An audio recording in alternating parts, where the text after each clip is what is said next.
Hey, babe. Hey, babe. Well, how are you doing tonight? Did you get everything settled with your folks tonight for Noah? Yeah, sat in traffic forever, but just got home. Yeah. Made reservations at Torelli's tonight for 8 p.m. Yeah. Good. Good. What, babe? What's wrong? I'm sorry. I know how much you want to go out tonight. I'm so exhausted. Just with laundry and cleaning and, You know and what? Noah Hey, and... listen. You know what? Don't worry about it. You know what I'll do? I'll take care of it. I'll cancel reservations. We'll order in Chinese. And we'll just watch a movie tonight, me and you. It'll just be a night for me and you. You know what I mean? You know what I mean, right? Oh, I know what you mean. Thanks.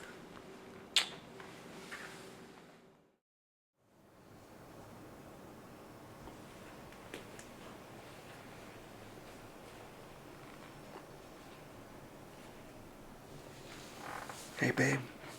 Babe? Mm-hmm. You awake? Mm-hmm. Hey, let's go upstairs to the bedroom. What do you mean? You know what I mean. Let's go upstairs to the bedroom. Okay. Why don't you go freshen up and I'll put on something special for you, okay? Yeah, sounds like a plan. All right. Yes. Oh, it's gonna be a good night tonight. Excited. Now wait. I gotta get all freshened up. Get the tea rolling. Now some cream. When I kiss my baby. Oh, I can't wait. Man, I gotta check my. May need to touch up a little bit. Oh, babe. Been missing you all week. It's been a long, rough work week. Need a little bit of fresh smelling juice. Yeah, you smelling nice and good. Babe, I tell you what. I'm so excited we didn't hit that traffic. We're staying home tonight. So excited. Man, go fresh and clean. Just gonna get a little Barry White kicking radio. Babe? Hey, babe?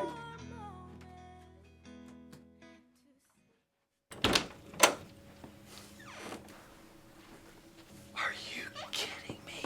What?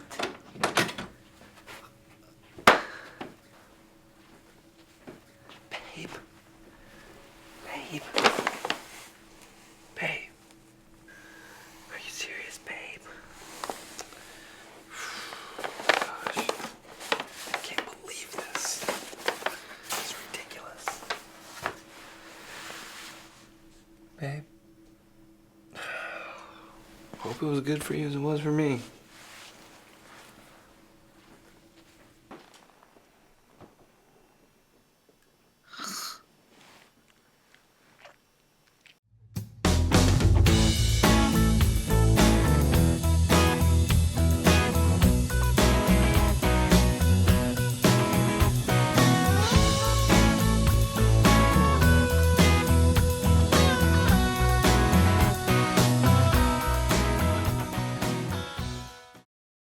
Now that drama nailed just about every one of us. You know, sometimes we're just on different sexual schedules. Maybe she is ready and he's a little bit too preoccupied with something, although I don't think that happens very often, or he is ready and she is just too pooped to pop. You know, sex is a fantastic part of every marriage, but as we've coached you before, it's only one element of the full product of intimacy. The other two areas are that of spiritual and emotional intimacy and a connection. You know, one of the things that we have learned is when sex is good in a marriage, it's a very small percentage of that marriage relationship. But when sex is a struggle in a marriage, it really kind of overshadows a lot of different areas. Now, here are some of the things that we have learned about sexual intimacy. We've written about it in the 5 sex needs of men and women, and we want to coach you. So let's give our friends some takeaways. Well, we researched 700 couples and we asked them, what do you need in order to have great sex in a godly marriage? And they told us. So we're going to be giving you some takeaways that are very important and pertinent to your sexual relationship. And one area we really want to talk about is the importance of guarding your bedroom. Yeah, it's not just about technique, it's about redefining sex. Now, clearly, when a husband and a wife come in to marriage, They bring in all sorts of expectations. They may bring histories. And when there is satisfaction in that marriage, it's a remarkable thing. I mean, it's great to have that mutual satisfaction. But we also know that sex can cause difficulties. There can be comparison, there can be memories, there can be hurts or betrayal or even control. Yet when we come into that sexual relationship within marriage, you know what, the media will lie to us and our flesh will lie to us at times, and the enemy of God will lie to us about what sex is intended for in a biblical marriage. One of the things that Barb and I have learned is that great sex involves commitment, it involves discipline, and it grows over a lifetime. Gary is so right. Over time, we are becoming one in this area of our relationship.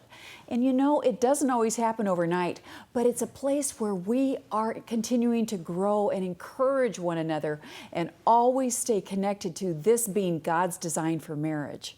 And as Christian couples, we need to guard our bedroom.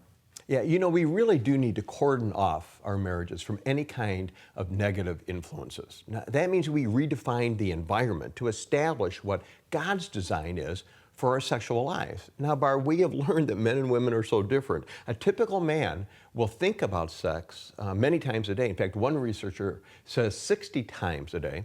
Another says 7 times an hour. Now, right about now, there are women out there breaking their pencils because they're thinking, you know what, that's why he never gets anything done, because he's thinking about sex all the time. So what do couples need from one another? Let's talk about it from a woman's perspective. The first takeaway is that women need affirmation behind those locked doors and also on the other side of those locked doors. But first, let's go to Scripture. In fact, it says in Ephesians 5 that a woman is to respect her husband and a husband is to love his wife. We women need tenderness mixed with affirmation. Women told us that we need affirmation. We long to be beautiful to our husbands. It doesn't matter what age or stage you're at. It's not only the external beauty, but it's the internal beauty. We need to hear it the other 23 and a half hours a day. Yes, men. It's when we are living life, raising kids, you're going and coming from work. It's the other 23 and a half hours a day when you tell your wife that she is beautiful to you. That really changes a woman. And especially we need to hear it behind those locked doors of the bedroom. Yes, during the time when we're having sexual intimacy. Why? Because it will compete against the list that she is keeping in her mind. Now, we've referred to it in other videos, but it's that valley of the shadow of death between 4 and 7 p.m. You've got the list. And unfortunately, if your wife isn't wired and tuned into the moment, she can be distracted. How powerful affirmation is when it is spoken during sexual intimacy. She connects to your mind, she connects to your heart, and where her heart goes, her body will follow. You know, recently we were coaching several couples at a conference, and this verse came to my mind, and it's from Proverbs 5:18. May your fountain be blessed, and may you rejoice in the wife of your youth. A fella came up to us during the break, and he said, you know what, Gary, you're talking about affirmation and my wife feeling good about herself. But the reality is I'm addicted to pornography. I've had several sexual partners, and you know what, we don't connect sexually. Do you have anything for me? And I remember I looked at him and I said, I've got an idea. Here's what I want you to do. The next time you have sexual intimacy with your wife, I want you to open your eyes. Now, open them gently. Don't just look at her like that. It'll freak her out if she senses you're doing it. But just open your eyes. And he said, well, why? I said, because it will put you in the moment. And you won't be thinking about other images. You won't be thinking about other women. Just gently connect with her. And he said, you know what, Gary, no one's ever told me that. I said, well, just give it a shot.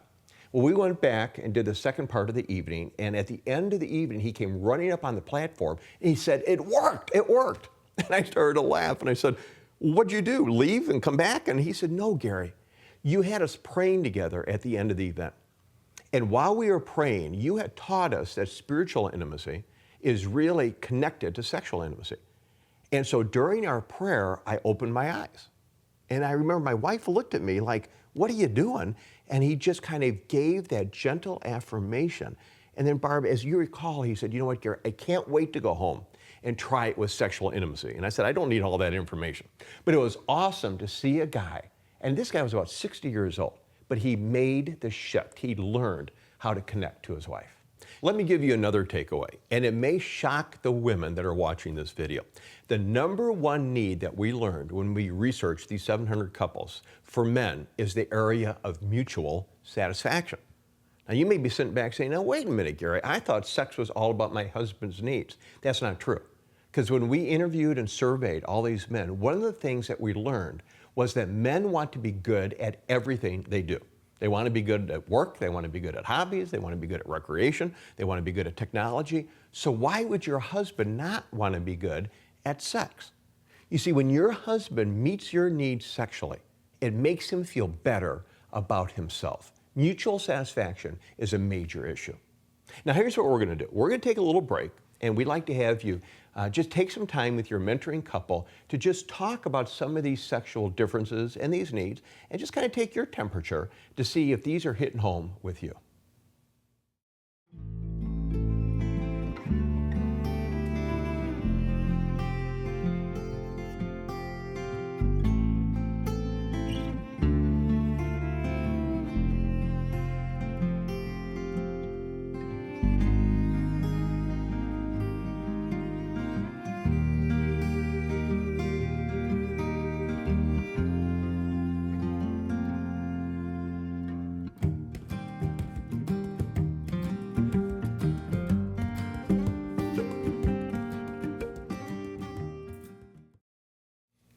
As you just talked with your mentoring couple, folks, I want to remind you that this is a very fragile and delicate area for every couple. I mean, who do you go to talk about something so important as sexual intimacy? Well, Gary and I are here to be your marriage coaches. And as we give you more of these takeaways, we want to strengthen this area of your relationship and build the intimacy that creates the safe bonds of expressing our love to one another. Another takeaway in the area of sexual intimacy is the importance, the real importance of connection for a woman.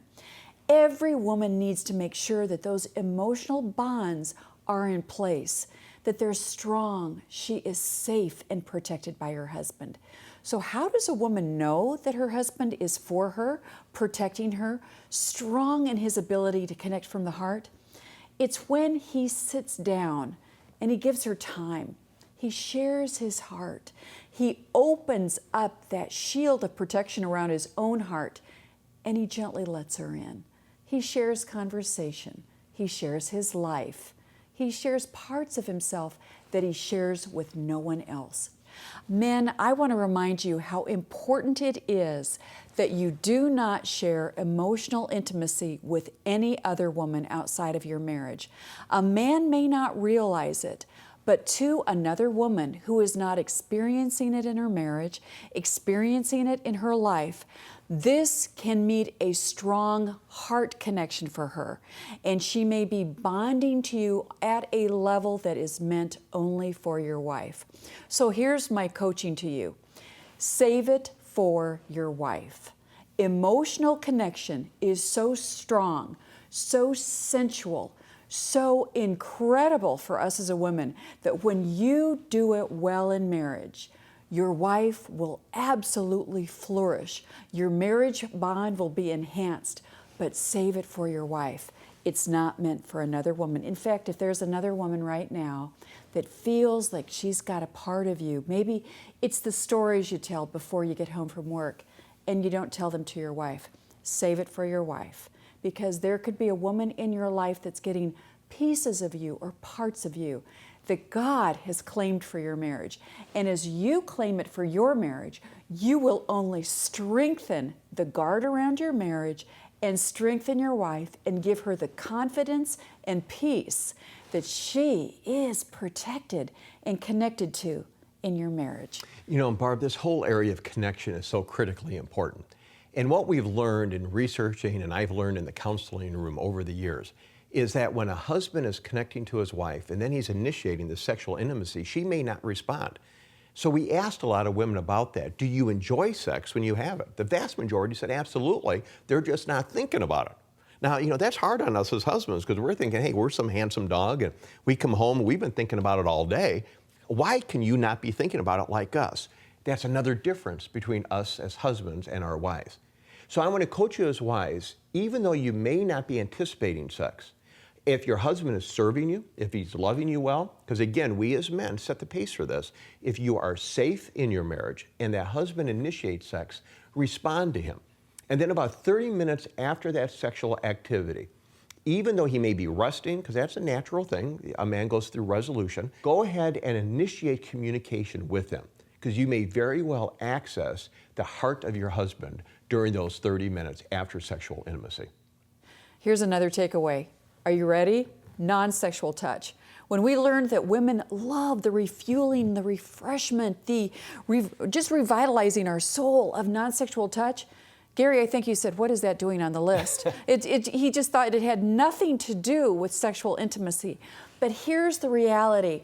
When you take care of your wife's physical needs in a non-sexual way, now some of you may not know what that is, it's a back rub, it's massaging her hand, it might be even putting your hand on her leg, whatever your wife wants, because she's the expert. But it feels like foreplay, Barb. It might feel like foreplay to a man, but here's the reality for a woman.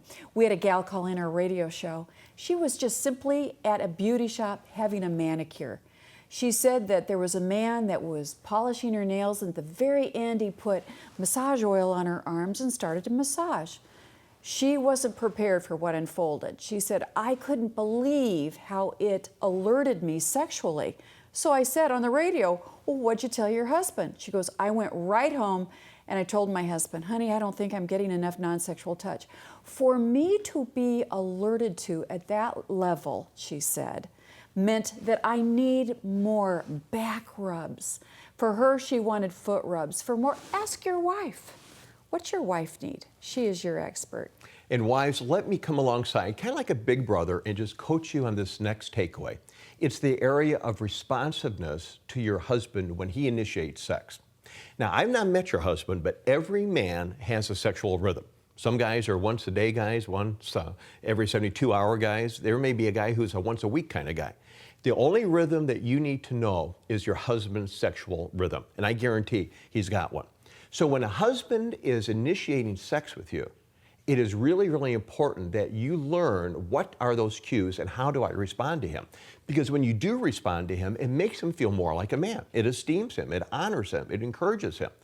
Now, wives, when he is initiating sex and he wants you to respond, that's a good thing because you look great and he's allured by you and he wants to come near you and it makes him feel wanted. When you respond, it also helps your husband realize that there's somebody else in this marriage relationship that cares about the sexual aspect. And when I talk to a lot of guys, they say, you know what, Gary, I feel like I'm the only one who is interested. Now, let's look at the other side of this. When you reject him, even though you're just rejecting the sexual relationship, he feels like you're rejecting him as a person. And a lot of guys say, why does my wife reject me? Well, there are a lot of reasons. Number one, she's not thinking about it. Number two, she's got a list of stuff to do. Number three, she may feel disrespected and dishonored, and that's when you need to do a gut check on. Or number four, there may be somewhat of a compartmentalization where your wife is in a box and she's just really not wanting to connect to you sexually. So when a woman says no, what Barb and I coach her to do is to say when. And here's why. Because in 1 Corinthians 7:5, do not deprive each other except by mutual consent and for a time, so that you may devote yourselves to prayer. Then come back together so that Satan will not tempt you because of your lack of self-control. Now, men and women, this is so contemporary. When you marry, what I want to submit to you is you become the only provision for the sexual needs of your marriage. And if you're going to come back together and you're going to connect and you're going to take time apart, what Paul is saying is there is a need for that, and it's for times of prayer. It's for times of seeking God. And yet, how many times do we block off the sexual intimacy with our mate for other kinds of reasons?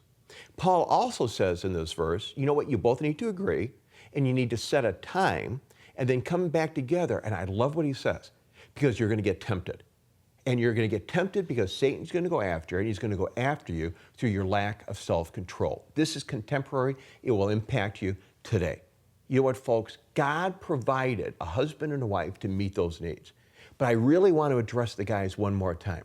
Guys, if your wife isn't safe, if your wife is not secure, If your wife thinks you're out looking at pornography or looking at other women or connecting emotionally, she's not going to respond to you. So it's incumbent upon the man to create the safety and the security so that her responsiveness is reasonable. But I got to give you one more takeaway. Because wives, if you can capture this, your husband and you will experience great sex in a godly marriage. And it's the issue of initiation. You know what, wives, when you initiate, your husband, he wants to go to work the next day and everyone's looking at him going, there's something different about you. Well, what's different is you initiated sex, he feels like $1 million and he wants to tell everybody. Now he won't because he's a godly man and that's a good thing. But you know what, when you initiate, what your husband is walking away feeling is that my wife loves me, she cares about me, she cares about my needs. Initiation is terrific for a husband. You've got to realize that your husband, and I've said this before, he's getting hammered all day long. And he desires intimacy with you. He wants you to respond. But at the other side of this coin is your initiation really helps him feel esteemed. And now, folks, I want you to join Barb, and she's going to do something I've seen her do really all over the world internationally. And we will speak at conferences, and on the platform of those conferences, there will be a king-size bed, dressed up with all the comforter and the pillows. And you can see people are watching it the entire weekend, wondering, what are they doing with this, and where's this thing going?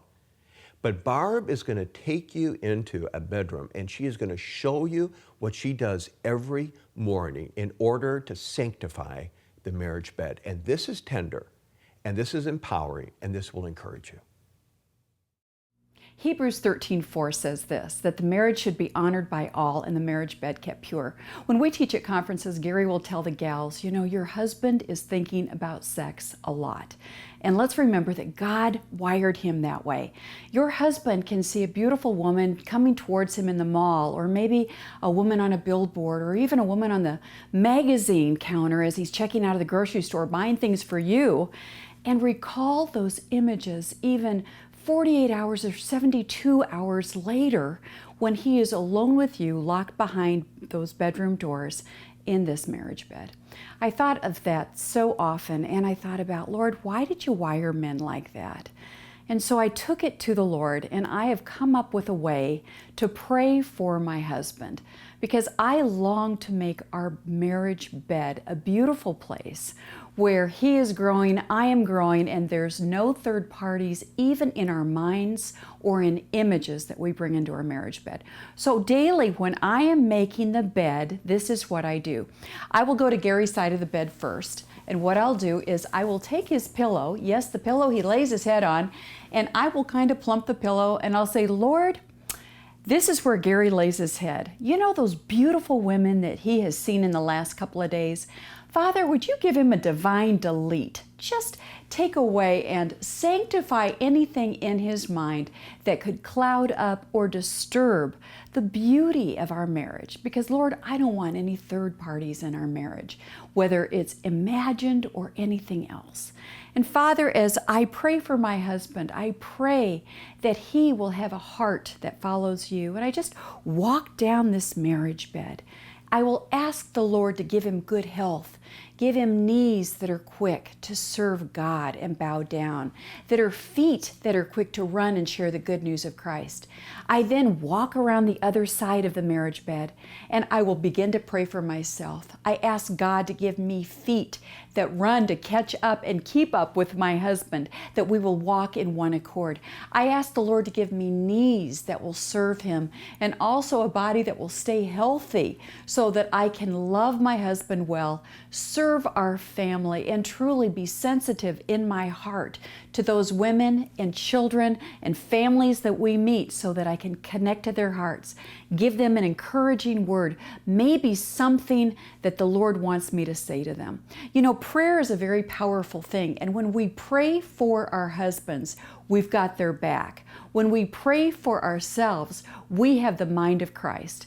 We talk about in Galatians the fruit of the Spirit, that is love, joy, peace, patience, kindness, goodness, and self-control. I need self-control. I need the mind of Christ.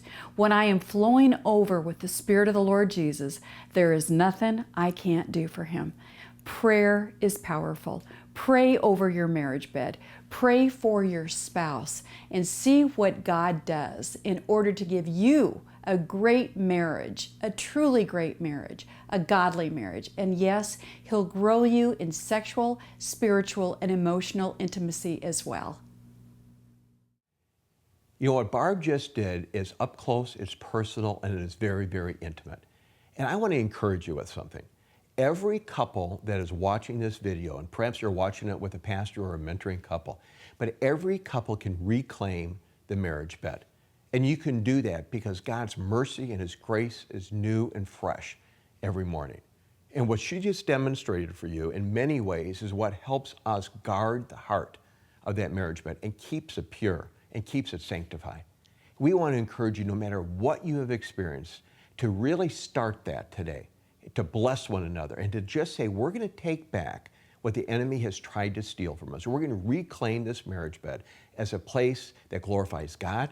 It's a place that is honest. It's a place that is tender, but it is a place where great sex and a godly marriage occurs just between the two of us. Thanks for joining us for Marriage 101. Don't you agree that when we understand God's plan and purpose for marriage, we can experience the full dimension of having a great marriage? Gary and I want to remind you that we are praying for you. We believe in you, and we know that you can do this because of the power of Jesus Christ and what He gives to us. We are so grateful for you, grateful for your teachable heart, your teachable spirit, and thankful for the marriage mentors that have also gone through this study with you. So as we close, I just want to remind you of one thing: guard your heart.